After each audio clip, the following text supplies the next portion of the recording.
Good day, everyone. Today, we join Erwin, also known as Tad's Baby, as a creative content creator who will share his journey and experiences in the world of vlogging. Good afternoon, sir. Yes, good My afternoon. first question is, what inspired you to start vlogging and what keeps you motivated to continue? Sa pag-start na ko kuan sa vlogging, na-inspired ko sa pag-vlog is katong time is pandemic. Mo gito nga time nga na-inspired ko pag-vlog kay tungod ato kining boring ang life ba walay mabuhat mo to nagbuhat ko og mga content. Mo to nag-vlog ko, nag-vlog. Mo to ang gibuhat.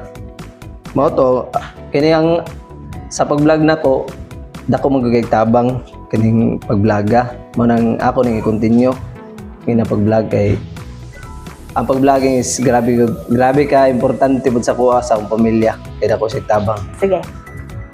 How do you decide the topics or themes for your vlogs? So na sa pagkuha na kong vlog tanan daghan ko'y content na akong gikuan ako pud siyang gi-studyhan bisag unsa nga content akong gibuhat. So nga akong gibuhat gid na continue karon is reaction videos, magkuha ako mga videos sa lain din ako dahil reactionan mo na yung ginabuhat karon. Kaya diha man ko ning kuan kumbaga ning taas ang akong engagement niya daghan nag-support, daghan po'y ganahan. Mo na. What challenges have you faced as a vlogger and how did you overcome them? Kanang mga kuan kanang pareha ng mga basher kanang mga daghay mga kuan kanang mga problema kanang mga restrict kanang mga na violation. Ako rin nang gikuan kanang baliwalaon ra ba niya continue lang gyapon continue lang sa vlogging kung nay violation report ana ra gibuhat nako dili pareha ng mga basher kung nay mga basher how dili man ako sila tumpangan ako ra silang replyan usay ako gang gara-garaan mao na akong buhaton para dili ko maapektuhan sa ilang mga gipangbuhat na mga bash para dili ko muundang sa pag-vlog mo na akong ginabuhat. Okay. Number 4, how do you think your vlogs impact or influence your audience? You can Kuan ang gikuan sa akong sa mga audience nako unsa ilang makuan makutlo. Kini akong mga videos is kuan ni siya kini mga DIY manguha ko mga videos na naay makatunan ang mga kuan mga viewers nako dilingon nga gara-gara ra siya na sila makuha gyapon ng mga idea pareha ng mga DIY mao na ginabuhat nako reaksyonan nako kay dili lang ingon nga gara-gara ng mga content ako gipakuan nga napoy maka-learn ang mga audience kuno ang ginabuhat mga DIY. What is the most rewarding part of being a vlogger for your personality? Rewarding. Just as a vlogger. Ang reward din sa ko sa ko ang pag-vlogging kini yung mao na niya akong nakita kanang reward, mao na niya akong nakita kanang balay. Kuan gyud siya sa pagbaningkamot ni sa pag-vlog. Wala ko nag-expect nga may ngunani. Sa ako pagbaningkamot sa pag-vlog, amo ni nakatukod mig balay. Sa vlogging ra gyud ni na pag-vlog ra nako ang akong income or ni reward ni. Mao ni niya mga sakay mao na. Mao ni akong mao ni ma-reward na ako sa pag-vlog. What advice would you give to beginners who want to start their own vlogging journey?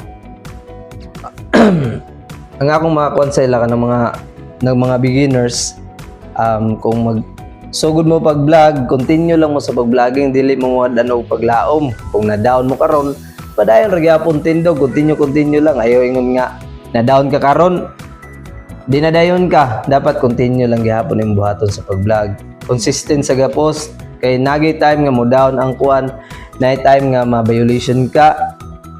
Maluya na ka, pero dili ang akong ginabuhat, gilingaw-lingaw ra akong kaugalingon kay pinaagi ra man si paglingaw-lingaw ra ni akong content sa una.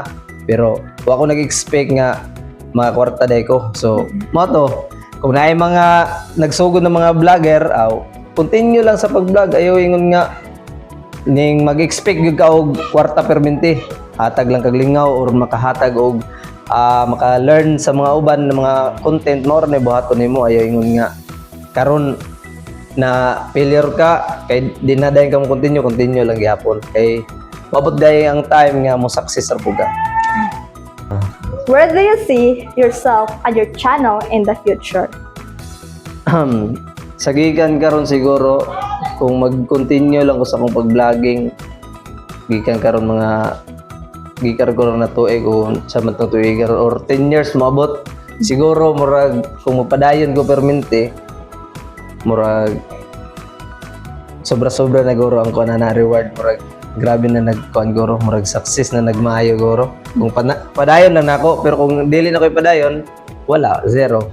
So ako naman nasulayan na sa sugod hantod karon ako ni padayon kay kabalo ko maabot ang panahon nga mas mo daghan pa gyud ang kuan ani nga maabot nga mga blessings. Yes, sir. Once again, thank you, Sir Erwin, for sharing your time and insight with us today. It was truly inspiring to hear your journey and vlogging. And to our audience, thank you for listening. This is Sarah Bisahuna, your interviewer. Until next time, good day. Good day, everyone. Today, we're joined by Erwin Aifdak. Karang formal ka niya naka-pants. So yun na galing na ngayon pag sticker. Oh, naro. Erwin Aifdak. Balik ko lang. Kaya na